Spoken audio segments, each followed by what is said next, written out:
Hi, this is Miss Sarah, and welcome back to another program in our Symphony of Sounds.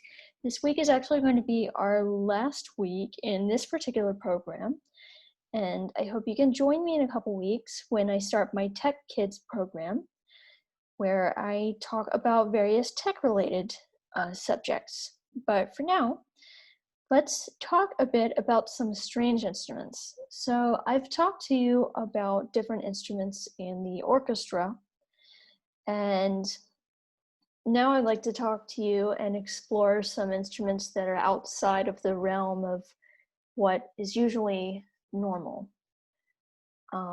So we're going to be going over several instruments, although there are many. So we're just going to go over some, not all of them, but some.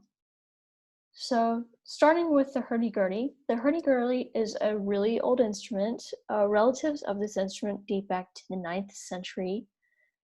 And unlike any other string instrument really that I know of, this instrument is played by turning a hand crank in which the wheel rubs against the strings. So instead of fingers or bow being used, it's a wheel that rubs the strings. So the player never really has to touch the strings. Instead, you push keys to change the pitch. So I have a short video for you of two hurdy-gurdys playing a Danish folk dance, and I'll just play a little bit of this so you can see how it's played.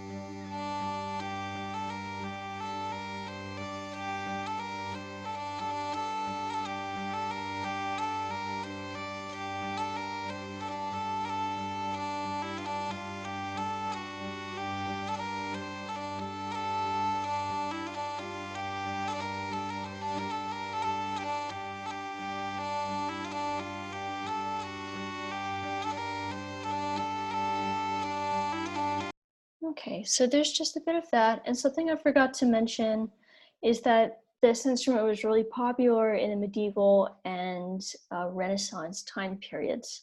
So not so popular now, but used to be really, really popular. Although it's been making somewhat of a comeback in recent years. So to talk about a bit of a newer instrument that's much, much different, the singing Tesla coil or the sousaphone. I've also seen it called the Theremin. The singing Tesla coil is a plasma speaker. It controls the length and frequency of high voltage pulses to create different pitches. So in other words, it's using electricity to make music. So it's combining science with music and making music in a really creative way that I think is just really, really fascinating.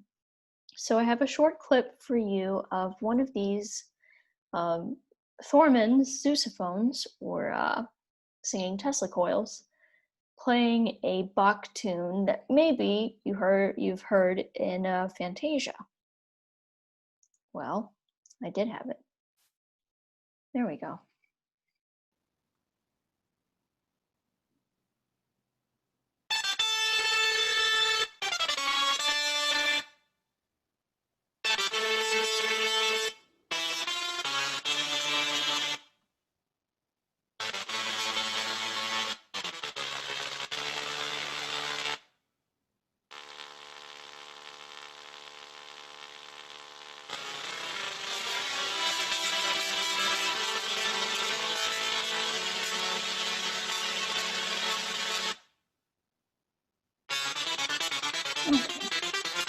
So I think that gives you a good idea of the instrument. So yeah, this is an instrument that uses electricity entirely to make music, which is just really innovative.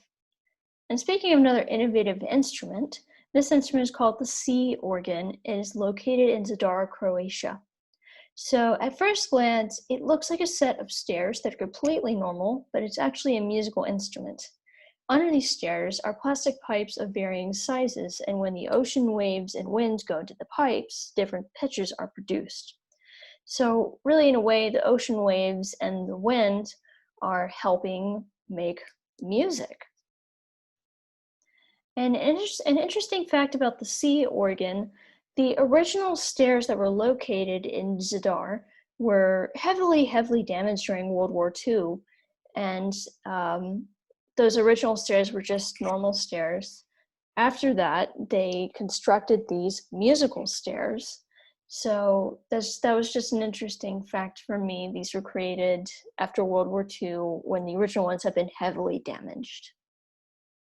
And here's just a graphic that shows how the pitch works. So if you go all the way back to our sound waves program, you'll remember that shorter is going to make higher pitches and longer is going to make lower pitches. So it's set up somewhat like from lowest to highest here. And here's just a short clip again of the Zadar sea organ.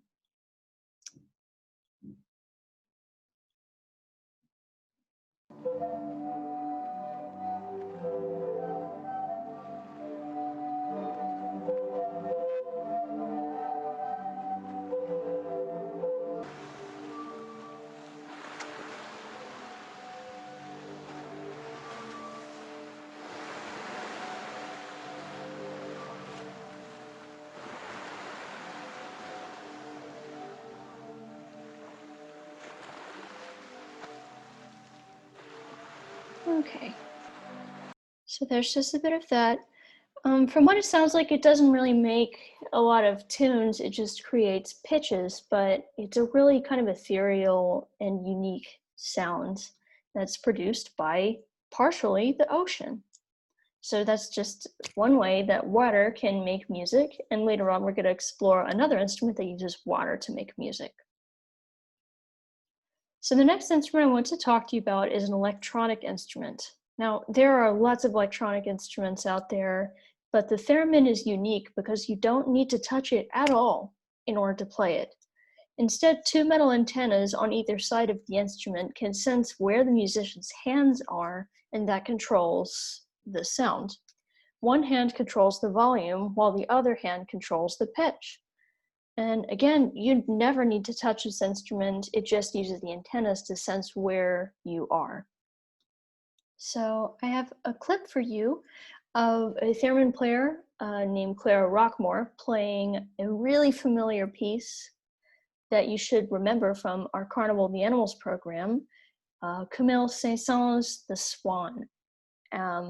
Now you've heard it several times by this point, but you've never heard it on the theremin, so this is a bit unique.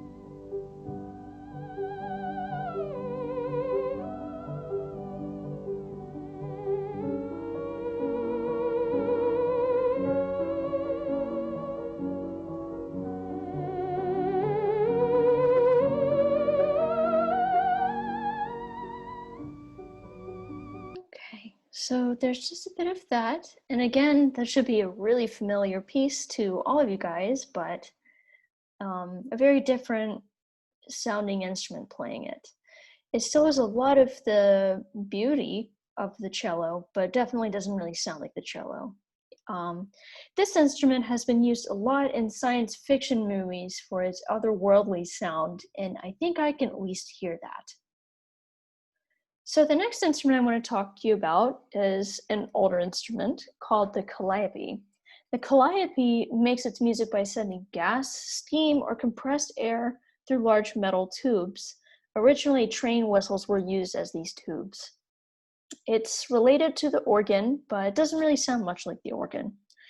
And the Calliope is usually associated with the circus. It's really loud and can be heard from a couple miles away and was meant to draw in crowds to come to the circus. And originally, this instrument required the use of a boiler, so you actually would have to have somebody hired to keep the boiler running to make the steam for the Calliope.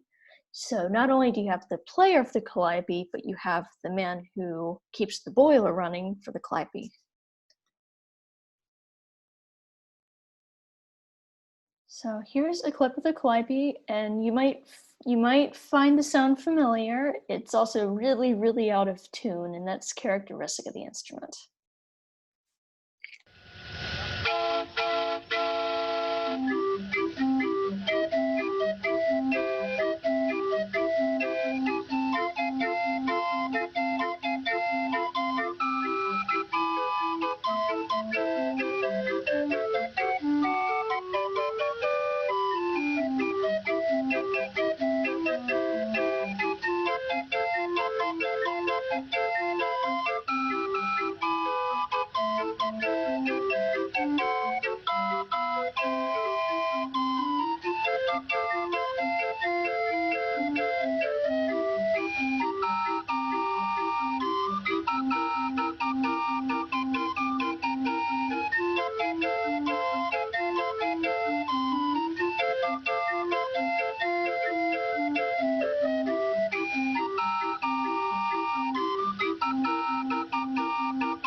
So there's just a bit of that. I think this one is an air calliope, not a steam calliope. The steam calliopes were really, really big and again required a boiler. This one might be an air calliope. The next instrument I want to talk to you about is our other water instrument called the hydraulophone. So if air and steam can be used to make music, then why not use water? The hydraulophone is a curved tube with holes in it. Water is pumped into the tube and comes out of the holes, spurts out of the holes. To play this instrument, you just need to cover different holes, and each hole is connected to a different sound mechanism which makes different pitches. So you just cover the holes and you make music. And this is a very kid-friendly instrument, very, very easy to play. And I think some people even have one of these installed into the sides of their pools or their hot tubs. So it's not especially difficult to make either. So the only drawback to this instrument is that you get really wet. So as long as you're okay with that, then this is a really fun instrument. We got sunshine.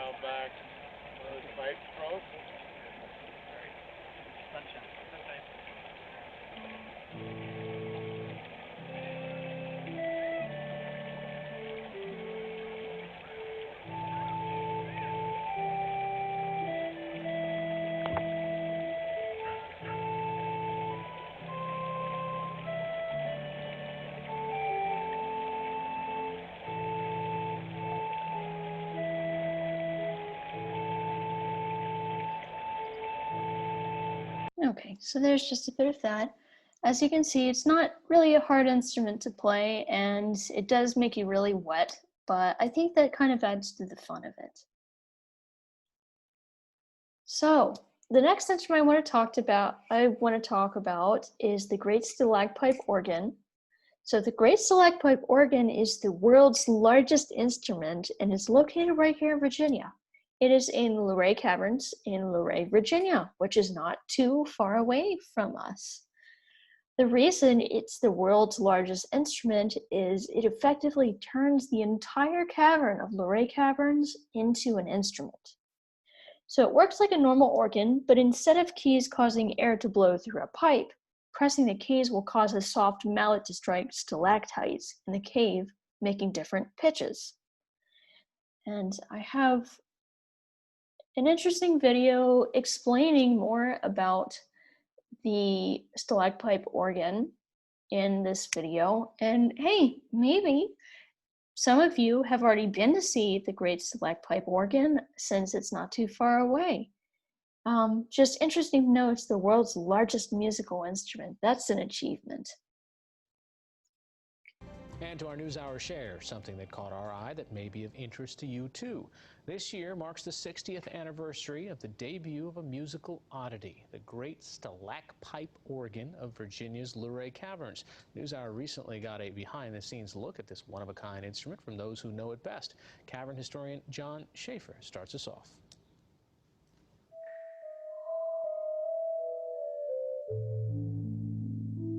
Luray Caverns is home to the largest musical instrument in the world, the great Stalagpipe Organ, and it plays the stalactites. The organ was created by Leland W. Sprinkle. Mr. Sprinkle toured the caverns in 1954 with his young son, and at that time, the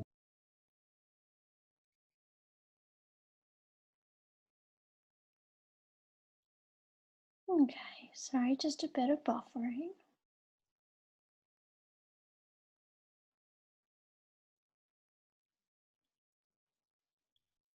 Okay, so we're back. guides would tap stalactites to show that the different sizes gave off different tones. What he did was take rubber mallets and the concept of an organ and put it all together into an instrument. I'm Larry Moyer. I am operations manager for the great Stalagpipe Organ. You're actually standing inside the organ as it plays because the stalactites cover over 3.5 acres around us. Basically, we call it like a player-type piano. So the sheet of plastic as your song and as the drum rotates, metal brushes fall into contact through holes in the plastic and sends the notes out. And on occasion, we will have an organist present. A pipe organ produces its sounds by forcing air through columns.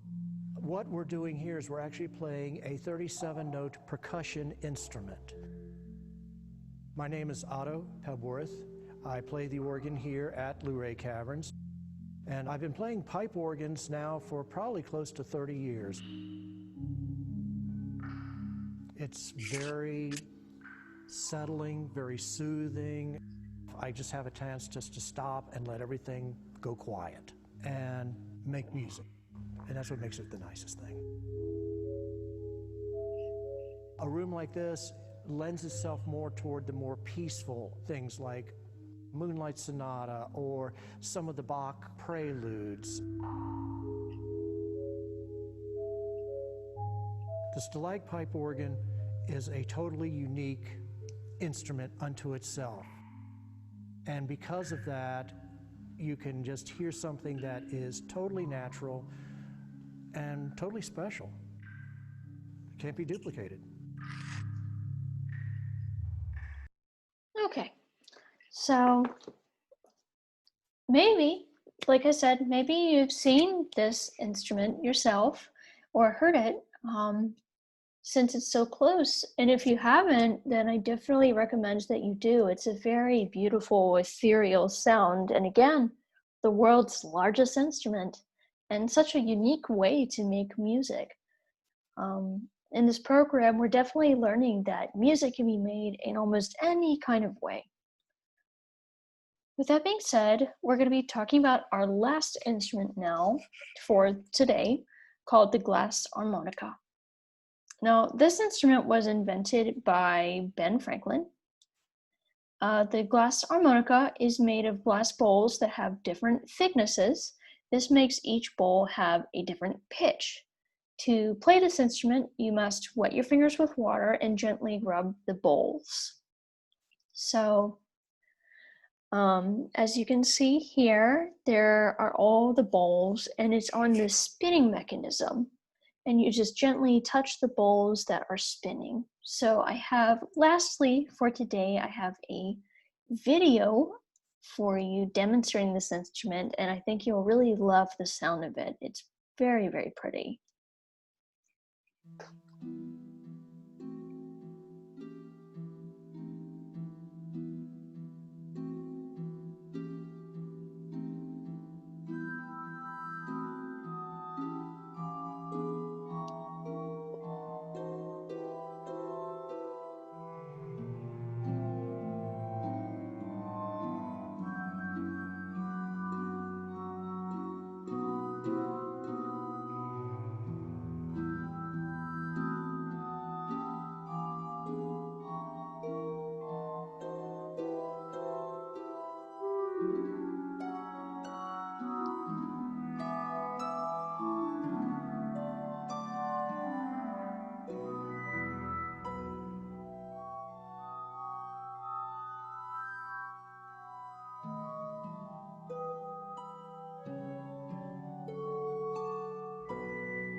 So there's just a bit of that. And with that, that actually concludes my program for today.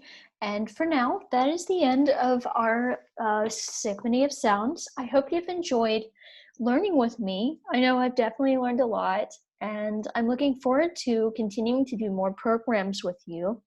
So next time, we're going to be learning about robots and automatons in our first program in the Tech Kids series. I'm really looking forward to getting that started with you, and I will see you all then.